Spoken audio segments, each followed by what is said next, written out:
What's up guys, it's Bookworm John. We're going to read I Survived series again today.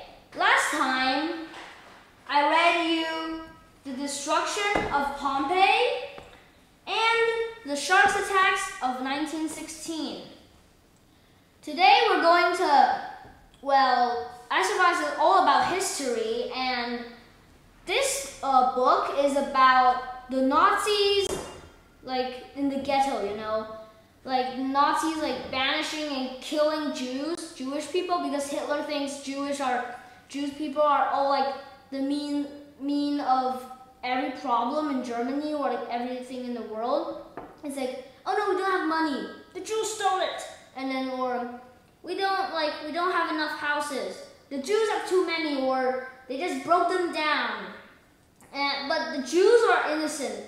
Hitler just thinks like the German race is like perfect, super perfect. The other races down. Like in the, I think it's 1938 or 39 Olympics in Berlin, Jess Owens won the sprint. I think it was 100-meter sprint, but Hitler does not acknowledge. It's like, no, you cheated, or you know, Jess Owens didn't really cheat. He just didn't want this everybody to see, oh, a black won this. Like we Germans are the best, not the African Americans.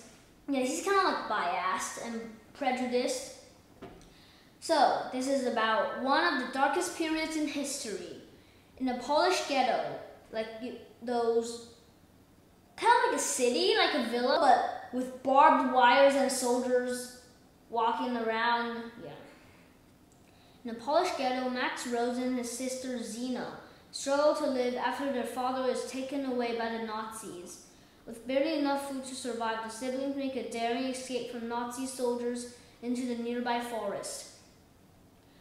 Max and Zina are brought to a safe camp by Jewish resistance fighters called partisans. But soon bombs are falling all around them. Can Max and Zina survive the fallout of the Nazi invasion? It says, I survived the Nazi invasion in 1944. That is like 1 year before Germany surrendered, so it's really close to Germany surrendering. That's why Russia just drove Germany out of Russia, and D-Day, the D-Day invasion made France independent again. But most Germans still mostly has control of the eastern Poland, and Max and Zina lives in a city called Estes. 3 days earlier in the Jewish ghetto, Estes, Poland. It's kind of like the eastern part, and then it's near to the Loda forest. I have 2 parts to share with you today, and the first part is about how evil the Nazis are. You might not acknowledge that if you're like a Nazi, like Hitler's, and no, we're the best. Even though it's National Social Workers Party, and it kind of looks like, oh, it's harmless, social workers party, it's okay, and Nazis just kill Jews, blah blah.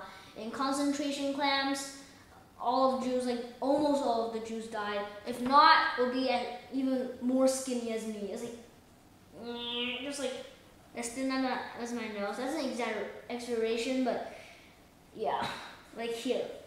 That's his head, from my eyes to here. Yeah, it's kind of like that. I wanted us to all escape together. That was Aunt Hannah, their 19-year-old aunt. She said softly, I begged your papa, but he refused. He said it was too dangerous. Like most people, he wanted to believe if we just went along with the Nazis, things would be okay.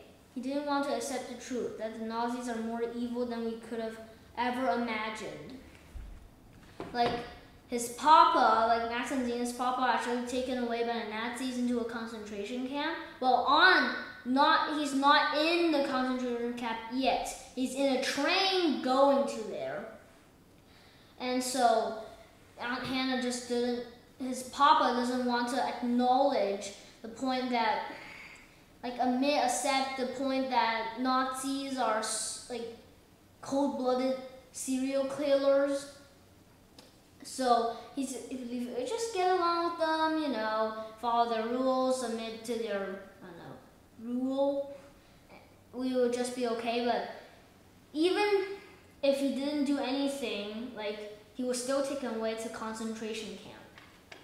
So sometimes you'll have to face the problem, not just go along with it, not just go with the flow. Sometimes go with the flow is good, but sometimes it's not good.